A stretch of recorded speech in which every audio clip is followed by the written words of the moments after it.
एक छोटे से गांव में अर्जुन नाम का एक चरवाहा रहा करता था, जो जमींदार की भेड़ और बकरियां जंगल में चरा कर अपना पेट पालता था।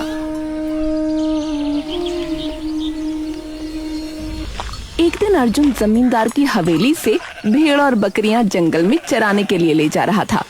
तभी जमींदार मुस्कुराते हुए अर्जुन से बोला, अर्जुन, जिस तरह से तुम मेहनत कर रहे हो, मैं तुम्हारी मेहनत से बहुत ही ज्यादा प्रसन्न हूँ।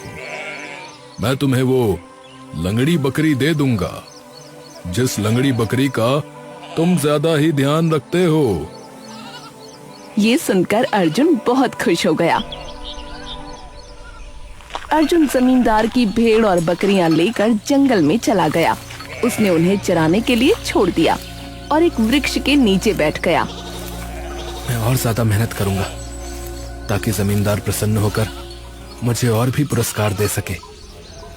तभी अचानक एक भेड़िया जंगल से दौड़ता हुआ वहां आ गया और जमींदार की भेड़ और बकरियों को देखने लगा। हे भगवान, ये भेड़िया तो बड़ा ही खतरनाक लग रहा है। भेड़िया एक बकरी की ओर खाने के इरादे से आगे बढ़ने लगा। तभी अर्जुन ने एक पत्थर उठाया। तभी भेड़िया क्रोध भरी आवाज में मनुष्य की भाषा में बोला, मैं कुछ दिनों से भूखा हूँ, तुम मुझसे मेरा भोजन नहीं छीन सकते। भेड़िए के मुंह से मनुष्य की आवाज सुनकर अर्जुन डर गया। तुम तो भेड़िया हो, तो मनुष्य की आवाज में कैसे बात कर रहे हो? मैं एक मायावी भेड़िया हूँ और तुम्हें मेरा भोजन छीनने का कोई अधिकार नहीं है। देखो, तुम्हें ये जितने भी पशु दिखाई दे रहे हैं ना, ये सब मेरे नहीं बल्कि जमींदार साहब के। अगर तुमने एक भी जानवर को खा लिया तो जमींदार मुझे जान से मार देगा। लेकिन मैं तो खाऊंगा। तुम चाहो तो अपने हाथ से कोई एक बकरी या भेड़ मुझे दे दो, मैं चुपचाप चला जाऊंगा। ठीक है, मैं जमींदार से पूछ कर आता हूँ, लेकिन तुम मुझे वचन दो कि तब तक तुम किसी भी भेड़ या बकरी को नुकसान नहीं पहुंचाओगे। जाओ, मैं वचन देता हूँ। अर्जुन दौड़ता हुआ जमींदार की हवेली जा पहुंचा और सारी घटना जमींदार को बता दी। अब तुमने तो मुझे बड़ी ही दुविधा में डाल दिया है अर्जुन। समझ में नहीं आ रहा कि मैं कैसे फैसला करूं। इतना कहकर जमींदार और भी गहरी सोच में डूब गया। जब नुकसान ही होना है तो फिर क्या किया जा सकता है। जाओ, जाकर भेड़िए की आंखों पर पट्टी बांध दो और वो भेड़िया बंद आंखों से जिस किसी भी पहली भेड़ या बकरी से टकराएगा वही तुम उसे दे देना। अर्जुन चुपचाप दोबारा जंगल में चला गया। उसने भेड़िए को सारी घटना बता दी। मुझे स्वीकार है। अर्जुन ने तुरंत भेड़िए की आंखों पर पट्टी बांधी। भेड़िया धीमी रफ्तार से आगे बढ़ा। तभी वो एक बकरी से टकरा गया। मेरी आंखों से पट्टी खोल दो। मुझे नहीं पता कि मैं किसी भेड़ से टकराया हूँ या किसी बकरी से। अर्जुन ने तुरंत भेड़िए की आंखों से पट्टी खोल दी, लेकिन जिस जानवर से भेड़िया टकराया था वो वही लंगड़ी बकरी थी, जिसका अर्जुन बहुत ज्यादा ख्याल रखता था। अर्जुन की आंखों से आंसू बहने लगे। भेड़िया तुरंत लंगड़ी बकरी को खा गया। अर्जुन को रोते हुए देखकर भेड़िया बोला, क्या हुआ? तू रो क्यों रहा है? ये पशु तो जमींदार के हैं ना। मेरी फूटी किस्मत तो देखो, यही बकरी जमींदार साहब ने मुझे देने का वचन दिया था। ये सुनकर मायावी भेड़िए को अर्जुन पर बहुत ज्यादा दया आ गई। देखो, अब जो हो गया उसे तो मैं बदल नहीं सकता, लेकिन मैं तुम्हें एक सलाह दे सकता हूं। तुम इस बकरी की खाल को ले जाकर कहीं बेच दो, तुम्हें कुछ ना कुछ धन मिल जाएगा। इतना कहकर मायावी भेड़िया दौड़ता हुआ जंगलों में गुम हो गया। अर्जुन निराश होकर लंगड़ी बकरी की खाल को अपने कंधे पर लटकाकर सारे जानवरों को जमींदार की हवेली में ले आया। लेकिन जैसे ही अर्जुन जमींदार की हवेली पहुंचा, जमींदार ने अर्जुन की ओर देखकर कहा, अब देखो अर्जुन, अब मैं तुम्हें काम पर नहीं रख सकता। मेरा एक उसूल है, जब भी किसी की वजह से मेरे किसी जानवर को नुकसान पहुंचता है तो मैं उसे काम से निकाल देता हूं। कल से काम पर मत आना। ये सुनकर अर्जुन चौंक गया। ऐसा अत्याचार मत कीजिए जमींदार साहब। क्या मैंने आपके पशुओं को नुकसान पहुंचाया था? उल्टा तो मेरा ही नुकसान हुआ है। आप जो बकरी मुझे देने वाले थे, वही बकरी उस मायावी भेड़िए की किस्मत में आ गई। मैं जानता हूं कि तुमने जानबूझकर ऐसा नहीं किया। हो सकता है कल तुम फिर से जानवरों को लेकर जंगल में जाओ और वो भेड़िया दोबारा आ जाए। अर्जुन निराश होकर जमींदार की हवेली से बाहर आ गया। अर्जुन अपनी झोपड़ी में बैठकर गहरी सोच में डूब गया। अब क्या करूं? मेरे पास तो खाने को भी कुछ नहीं है। वैसे तो शाम के समय जमींदार की हवेली का रूखा सूखा जूठा भोजन मुझे मिल जाता था तो मेरा पेट भर जाता था, लेकिन आज तो वो भी नहीं मिला।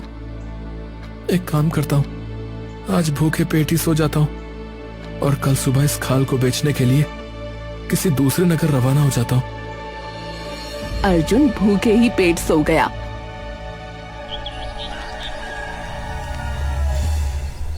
अगली सुबह अर्जुन बकरी की खाल लेकर अपने गांव से निकल पड़ा। दोपहर तक अर्जुन एक नगर पहुंच गया। अर्जुन नगर के बाजार में बकरी की खाल लेकर बैठ गया। लेकिन रात तक कोई भी ग्राहक बकरी की खाल के आसपास नहीं भटका। संध्या होते होते अर्जुन निराश हो गया। अब क्या करूं? भूख से मेरा दम निकल रहा है। तभी एक ग्राहक वहां आ गया।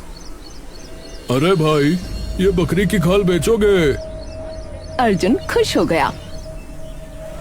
हाँ, बेचने के लिए बैठा हूँ। लेकिन मैं तुम्हें मात्र 3 सिक्के दूंगा, बोलो स्वीकार है?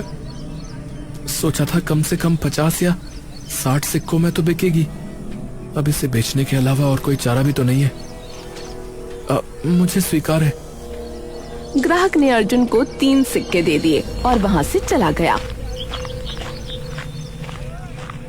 अर्जुन पास की एक दुकान पर चला गया। उसने वहां से कुछ दाल रोटी ली और खाने लगा। पेट भरकर खाना खाने के बाद अर्जुन दुकान के मालिक के पास जाकर बोला, कितने हुए? है 2 सिक्के। अर्जुन ने 2 सिक्के दुकान वाले को दिए। अर्जुन कुछ दूर आगे जाकर खुद से बोला, पेट तो भर गया, लेकिन अब यहाँ ठहरूं कहाँ? यहाँ तो बहुत ज्यादा ठंड पड़ रही है। अगर रात तक ठहरने का कोई स्थान नहीं मिला तो मैं तो ठंड से ठिठुर जाऊंगा। तभी अर्जुन के कानों में एक आवाज टकराई, भगवान के नाम पर कुछ दे दो बेटा।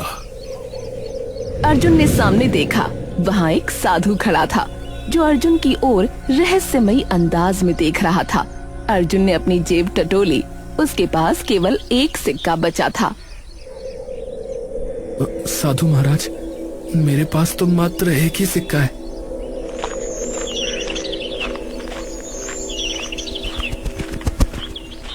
साधु ने सिक्का लिया और रहस्यमयी अंदाज में अर्जुन की ओर देखा। मैं जानता हूँ कि तुम्हारे पास मात्र 1 ही सिक्का था। ये तो मात्र तुम्हारे लिए एक परीक्षा थी, परंतु मैं ये सिक्का तुम्हें वापस नहीं दूंगा। इसके बदले मैं तुम्हें एक बहुत ही महत्वपूर्ण चीज दूंगा। इतना कहकर साधु ने अपनी झोली से मिट्टी निकाली। उसने मिट्टी अर्जुन की ओर बढ़ाई। ये लो मिट्टी, ये जीवन में तुम्हारे बहुत अधिक काम आएगी। ये सुनकर अर्जुन चौंक गया। साधु महाराज, ये तो एक साधारण सी मिट्टी है। भला मिट्टी मेरे जीवन में क्या काम आ सकती है? ये कोई साधारण मिट्टी नहीं है पुत्र, अपितु एक जादुई मिट्टी है। इस मिट्टी से तुम किसी भी बड़े से बड़े राक्षस, पिशाच अथवा जादूगर को समाप्त कर सकते हो। परंतु साधु महाराज, पिशाच, जादूगर, चुड़ैल वगैरह क्या ये वास्तव में होते भी हैं? हाँ पुत्र, ये सब होते हैं, परंतु तुम्हारा भाग्य बहुत ही प्रबल है। अगर तुम चाहते हो कि तुम निर्धनता से बाहर निकल आओ और तुम्हारा भाग्य और प्रबल हो जाए, तो आगे बढ़ते रहो। किसी एक नगर में मत रुकना, एक ना एक दिन तुम अपने गंतव्य तक पहुंच ही जाओगे। इतना कहकर साधु वहां से चला गया। अर्जुन एक खाली मकान के सामने टेक लगाकर बैठ गया। साधु महाराज की बातों में अवश्य कोई ना कोई गहरी बात छुपी हुई है। अब मैं किसी भी नगर में नहीं रुकूंगा, सदैव आगे ही बढ़ता रहूंगा जब तक कि मुझे मेरा गंतव्य नहीं मिल जाता। अर्जुन पूरी रात ठंड में वहीं बैठा रहा। अगली सुबह अर्जुन उठा और नगर के आगे की ओर बढ़ गया। समय ऐसे ही बीतता गया। अर्जुन को आगे बढ़ते हुए कई हफ्ते और कई महीने बीत गए। एक दिन अर्जुन घने जंगल में थका हारा बैठ गया।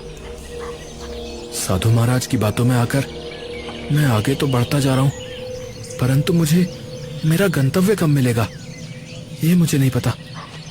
पता नहीं मुझे मेरा गंतव्य कभी मिल भी पाएगा या नहीं। तभी अर्जुन के कानों में एक भेड़िए की गुर्राहट टकराई। अर्जुन चौंक गया। अगले ही पल झाड़ियों से एक भेड़िया उछलता हुआ निकलकर अर्जुन को घूरने लगा। भेड़िए को देख अर्जुन बुरी तरह चौंक गया। हाँ, अरे तुम तो वही मायावी भेड़िए हो ना? अर्जुन को देखकर भेड़िया भी चौंक गया। उसकी आंखों में चमक आ गई। हाँ, अरे हाँ, तुम तो वही हो जिसकी लंगड़ी बकरी मैंने खाई थी। ये हमारी दूसरी भेंट है। हाँ, जब तुम पहली बार मुझे मिले थे उस दिन के बाद से मेरा भाग्य ही बदल गया। तो क्या तुम धनवान बन गए? अरे कहाँ का धनवान, कैसा धनवान? निर्धन तो मैं पहले ही था। तुम्हारी वजह से मेरा काम भी चला गया और तब से मैं मारा मारा जंगलों में ही फिर रहा हूँ। तुम्हारे साथ जो हुआ वो बहुत ही बुरा हुआ मित्र, परंतु तुम अब चिंता मत करो। तुम्हारे दुख के दिन अब दूर हो गए हैं। मैंने ही तुम्हारी लंगड़ी बकरी खाकर तुम्हारी ये हालत की है ना, परंतु अब मैं ही सब कुछ ठीक करूंगा। वो कैसे?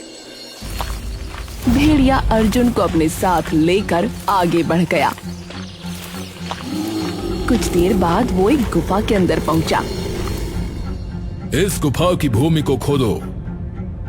अर्जुन ने अपने हाथों से गुफा की जमीन खोदनी शुरू कर दी। बहुत देर बाद अर्जुन को एक छोटा सा सुनहरा बक्सा मिला। अब इस बक्से को खोलो। जैसे ही अर्जुन ने बक्सा खोला, उसकी आंखें आश्चर्य से फटी रह गईं। वो पूरा बक्सा बहुत ही कीमती हीरों से भरा हुआ था। अरे ये तो बहुत ही बहुमूल्य हीरे हैं। मुझे नहीं लगता कि इतने अधिक हीरे किसी भी धनवान व्यक्ति के पास होंगे। अगर ये हीरे मुझे मिल जाएं, तो मैं तो बहुत ही अधिक धनवान बन जाऊंगा। मेरे मित्र, ये हीरे तुम्हें ही मिले हैं, तो ये हीरे तुम्हारे हैं। परंतु इस बक्से को तुम तभी ले जा सकते हो जब तुम पीछे मुड़कर ना देखो। ये सुनकर अर्जुन चौंक गया। मैं कुछ समझा नहीं। अब तुम वापस नहीं जा सकते, तुम्हें आगे ही बढ़ना होगा। यदि तुम्हें शर्त मंजूर है तो तुम इस बक्से को ले जा सकते हो।। ठीक है, वैसे भी पीछे लौटकर मैं क्या ही करूंगा। मैं तो बहुत ही अधिक धनवान बन जाऊंगा। यदि तुम इस बक्से को ले जा सकते हो तो तुम आगे ही बढ़ना होगा। यदि तुम्हें शर्त मंजूर है तो तुम इस बक्से को ले जा सकते हो। ठीक है, वैसे भी पीछे लौटकर मैं क्या ही करूंगा। मैं आगे ही बढ़ूंगा। अर्जुन ने वो बक्सा उठा लिया और गुफा से बाहर निकलकर आगे की ओर बढ़ गया। अर्जुन लगातार चलता रहा। उसे आगे बढ़ते हुए कई हफ्ते और कई महीने बीत गए।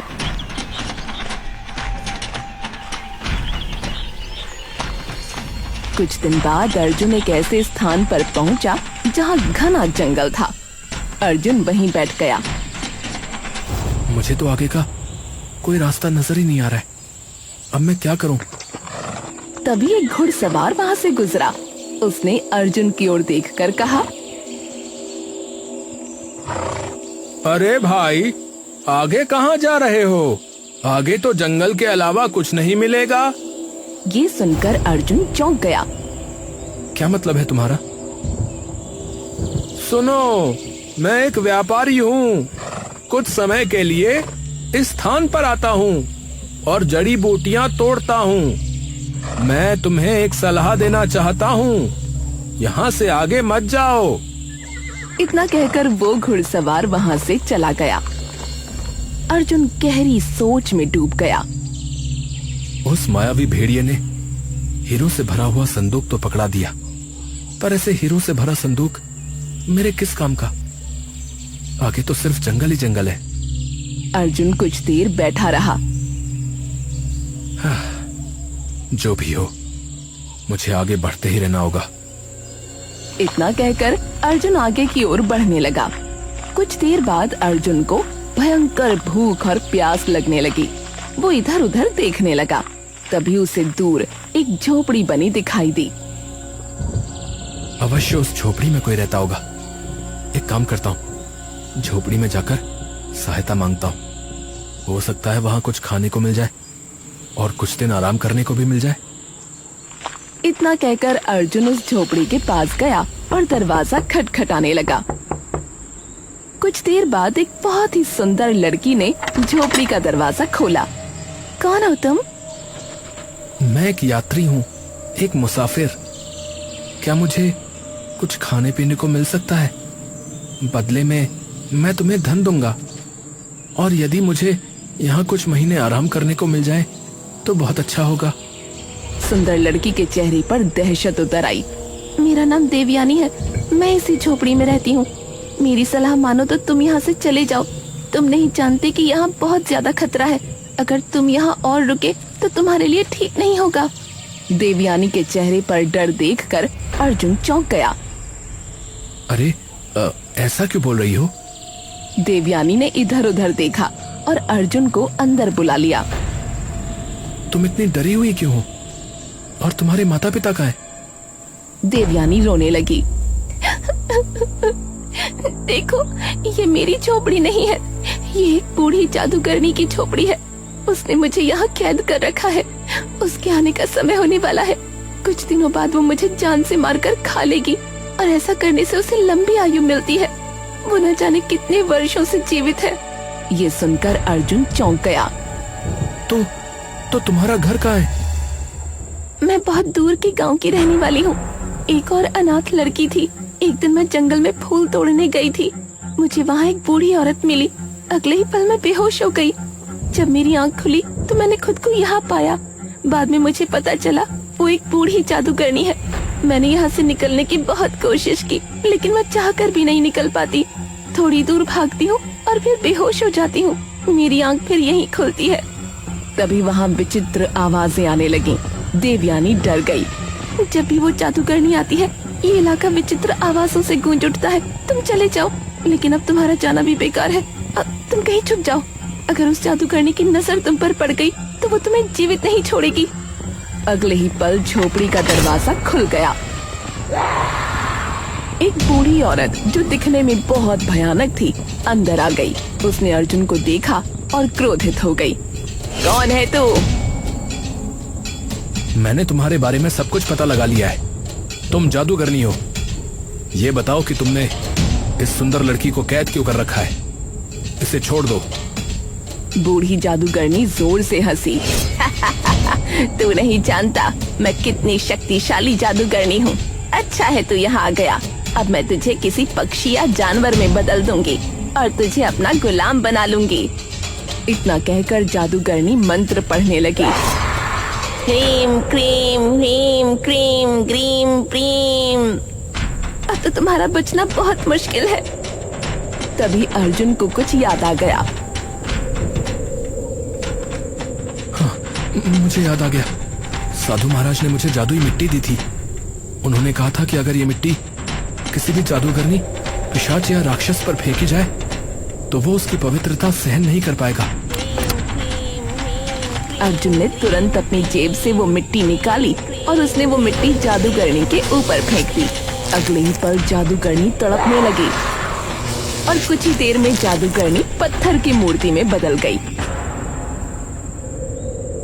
ये देखकर देवयानी स्तब्ध रह गई। तुम्हारी वजह से मैं उस जादूगरनी से मुक्त हो गई। तभी वहाँ दौड़ता हुआ वही मायावी भेड़िया आ गया। मायावी भेड़िया अर्जुन की ओर देखकर बोला, अरे वाह मित्र, तुमने तो कमाल कर दिया। अगले ही पल रंग बिरंगी किरणों के बीच वो भेड़िया एक राजा में परिवर्तित हो गया। मायावी भेड़िए को राजा में बदलते देख अर्जुन चौंक गया।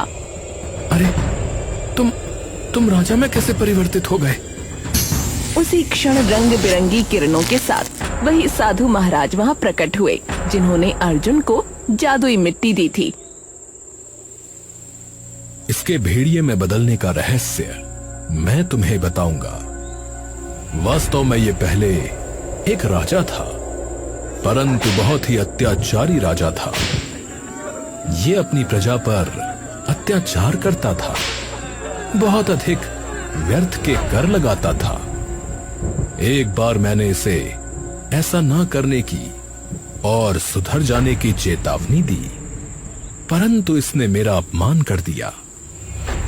क्रोध में आकर मैंने इसे श्राप दिया और कहा, तू राजा होकर प्रजा का रक्त चूसता है, अब तू सच में भेड़िया बन जाएगा और तेरा भोजन रक्त और मांस ही होगा। मेरे श्राप से ये भेड़िया बन गया और रोने लगा, विलाप करने लगा, मुझसे क्षमा मांगने लगा। तब मुझे इस पर दया आ गई और मैंने इससे कहा, जिस दिन नियति तुझे किसी मनुष्य से 2 बार मिलाएगी, समझ लेना कि तेरा श्राप टूटने वाला है।